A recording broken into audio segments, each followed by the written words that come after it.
This is another in the series of videos that will introduce you to the Bausch Systems DSD route accounting application for Android. In today's video we will cover the customer list. Customer list is used in all of the screens that have you creating transactions such as invoices, orders, and credit memos. For today's video we'll access the customer list using the information screen.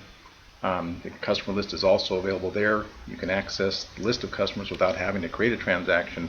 But if you are creating a transaction, the list will appear as part of the normal process of generating a new transaction. So to access the information, you'll be in the main screen. You'll be at the main screen because the company name will be at the top.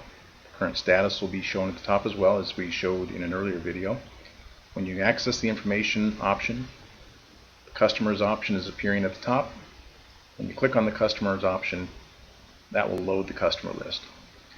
The layout of the customer list has the customers at the top of the screen, and they are sorted based on the sort that you've selected. So the default on this one is sorting by the customer ID or code, so this number that's been assigned to the customer, but you can also sort by the name or the description for that customer.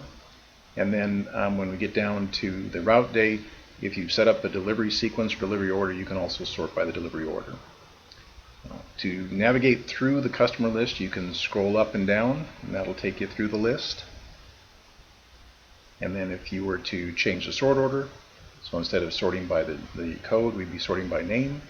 That would, again, give you a different setup of the customer list, but you'd still be able to navigate up and down by just swiping up or down. If you have a delivery sequence or a delivery order set up, what you can use is this route day filter. By turning on the route day filter, that makes the drop down next to it active. In this case, what we have here is the Monday delivery sequence, and we're going to change that to delivery order filtering. So now what you see is the order that the office has set up to where these customers should be serviced. So in this sequence on Monday, the economy market would be your first customer, with Fulton High School second, and Right 66 third. To go back to the full list again, just click on the route day checkbox and that'll take you back to the entire list. With the route day on, you've got the ability to also do filtering like you would if you were in the main list. So as an example of that, if I wanted to do a search on the customer based on their name or their ID, that's what this next section of the screen would allow you to do. So say, for example, we wanted to find a customer, we knew that their name had drug somewhere in the name. So if we go down and tap into this box and bring up the keyboard and type in the words DRUG or the letters DRUG for drug, and then tell it we want to find that in the name, and then we can put the keyboard back down with the triangle button. That'll navigate to where we just see Stewart's Drug as the customer. Now this is the only customer on Monday, or that route day, with drug in their name in some way. Whatever characters I typed in down here and told it which field to search in, that's what will appear at the top. If I take the route filter off, then I can see that there are more customers within this particular database that have the word drug as a customer, part of their customer name.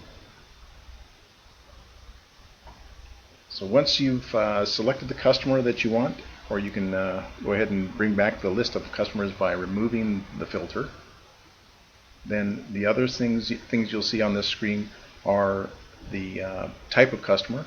So in this case, there's a $sign next to their customer number for the cash customer, or a little credit card looking icon for a customer that's on account. You can also get additional information about that customer by clicking on the button that points down, and that'll expand on that customer's information so you can see their address, their phone number. If the office is sending over the current balance, that will appear here as well. You can also see the customer's history from this screen. So when you tap on the history button, that will show you the sales history for that customer in reverse chronological order. So the most recent sale will appear at the top of the screen, and you can scroll through and look at the sales that were done by date. Within this screen, you can also look at specific products. So if you have a large list of products that you've sold in the past to this customer, and there's a particular customer, or excuse me, a particular product that you'd like to see, just tap on the product code filter, and then with the three dots button over here, you can choose the product that you want to look at. So if we wanted to take a look at the gallon of chocolate milk product, we would select that by using the arrow, and that would bring back that product. And now what we see is that there were 6 of them sold on August 26th and 12 of them sold at August 19th for $2.99 each. And then if you remove the product code there, then that will allow you to see the entire list again for the customer's history. Navigate out of the customer history screen, you just hit the back button. That will take you back to the list of products. You can collapse on that customer.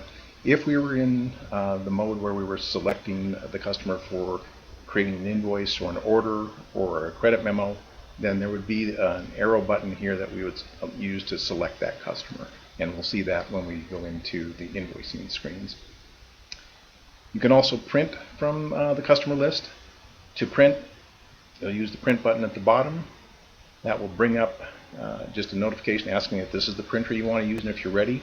I don't have a printer attached to my device right now, so I'm going to go ahead and just send that to a PDF. As you can see, there are a number of different printers that are assigned to this particular device, and then options for sending to a file or to email or PDF. I'm going to choose the PDF option here, and then when I say yes, it will go ahead and start that print process. And that covers the navigation of the customers.